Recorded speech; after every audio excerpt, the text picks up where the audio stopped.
The smartphone in your pocket serves as the entry point to a $3 trillion trap.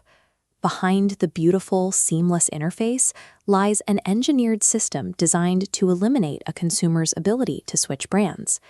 This environment grew out of a catastrophic failure in the 1990s, a period when the company faced total bankruptcy. To see how they built today's lock-in, we have to look at the specific product that nearly destroyed them 30 years ago. In 1993, Apple released the bulky Newton.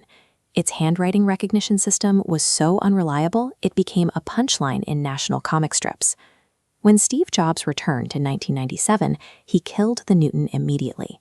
He saw its complexity was a barrier that actively prevented people from buying it. Jobs replaced the clutter with a philosophy he called deep simplicity. This was a design approach inspired by Japanese Zen Buddhism, which focuses on the beauty of the essential and the elimination of the unnecessary. This strategy required making hardware and software so intuitively obvious that a customer would feel invited to use them without needing to learn a complex new language. This inviting simplicity was the necessary bait. Apple needed to lure millions of users into the environment before they could begin raising the walls. By 2007, the corporate market leader was BlackBerry. While they remained committed to devices with dozens of small plastic buttons, Apple was preparing to move in the opposite direction. The original iPhone replaced those physical keys with a single touch-based interface. It was a design shift that rendered the existing industry standard obsolete overnight. BlackBerry executives misread the shift, assuming users only valued secure email. Meanwhile, Apple launched the App Store, turning the phone into a blank canvas for third-party software. This chart shows the destructive feedback loop that followed. As more apps became available, more users joined the platform, attracting more developers. BlackBerry's late touchscreen device failed because they had already lost the developer ecosystem. They were selling hardware into a software market. The App Store represented the first major wall of the trap. It demonstrated that a robust software ecosystem is the only way to defeat a company that only sells hardware. To protect this ecosystem, Apple utilizes vertical integration.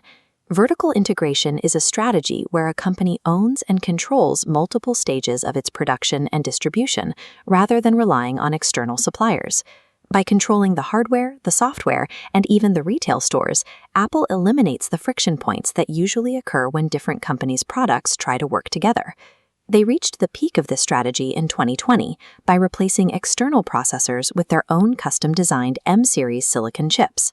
Controlling the device down to the microscopic level creates a seamless experience that users find difficult to give up. Once you are inside, you face switching costs.